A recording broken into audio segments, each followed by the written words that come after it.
জি, সালামু আপনি। আলাইকুম রহমতুল্লাহ বরকাত। সম্মানিত শেখ, ওয়ালাইকুম আসসালাম ওয়া রাহমাতুল্লাহি ওয়া আমি বারাকাতুহু। আমি বলেন, বাংলাদেশ জামালপুর থেকে বলছিলাম। বলেন, বলেন, আহলান ওয়া সাহলান। জি।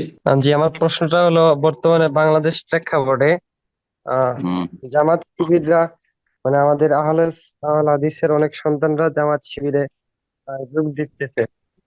হুম। এখন তাদের আকীদা আমাদের আকীদাটা কেমন? আমার এলাকার অনেক কয়েকটা সন্তান অলরেডি বলছে যে আমাদের কাছে জামাত শিবির ভালো লাগে। তাদের জ্ঞান নেই সেজন্য ভালো লাগে, আবেগে ভালো লাগে। যদি একটু বিস্তারিত জামাত বলতেন। ইসলামী, মাওলানা মওদুদী এর জামাত, জামাতে ইসলামী যার নাম কথিত জামাত ইসলামী, এবং জামাতে ইখওয়ানুল মুসলিমিন ব্রাদারহুড, এই দুটোর আকীদা মানহাজে গুমরাহি আছে।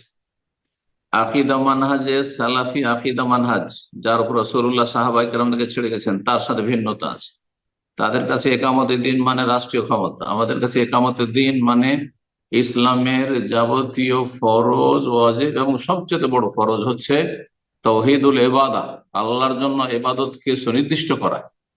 হ্যাঁ।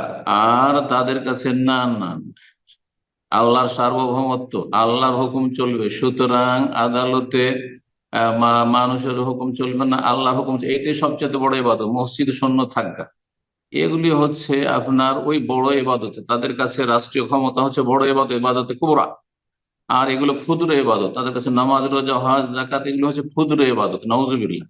এই ভাষাগুলি মাওলানা মাওদুদীর তফসিমাতে রয়েছে, রাসাইল মাসাইলে রয়েছে। আল্লাহ সব অনিষ্ট থেকে হেফাজত করুন। 10টি ধারাবাহিক আমার আলোচনা আছে জামাত ইসলামের গুমরাহি সম্পর্কে, যদি জানতে হয় সেই আলোচনাগুলি শুনে নেন। জি। বারাকাল্লাহ ফিক। আসসালামু আলাইকুম ভাইয়া। আমি ঢাকা থেকে ওয়ালাইকুম বলছি। আসসালাম ওয়া রাহমাতুল্লাহি ওয়া বারাকাতুহু। জি, ভাইয়া আমি বলেন। আল্লাহর জন্য আপনাকে ভালোবাসি, আপনার দার্স আমি বারাকাল্লাহ নিয়মিত শুনি। ভাইয়া আমি সে ফিক। অসুস্থ মেয়ে, আমার জন্য একটু দোয়া করবেন।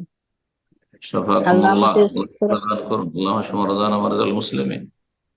জি ভাইয়া, আমার প্রশ্নটা হলো যে আমি আগে থেকেই যে প্রতি ফরজ নামাজে পড়ে আস্তাগফিরুল্লাহ পড়ে আয়াতুল কুরসি করি, তারপরে আলহামদুলিল্লাহ 33 বার, সুবহান আল্লাহ 33 বার, আল্লাহু আকবার 41 বার।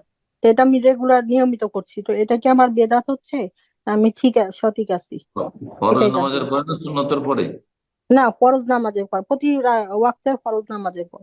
না, ফরজের পরে তো সুন্নাত। ফরজের পরে সুবহানাল্লাহ 33 বার, আলহামদুলিল্লাহ 33 বার, আল্লাহু আকবার 33 পড়া যায়, 34 পড়া যায়। 33 পড়লে কালেমা তাওহীদ 100 পুরা করবে, লা ইলাহা ইল্লাল্লাহু ওয়াহদাহু লা শারীকা লাহু লাহুল মুলকু ওয়া লাহুল হামদু ওয়া হুয়া আলা কুল্লি শাইইন কাদির দিন।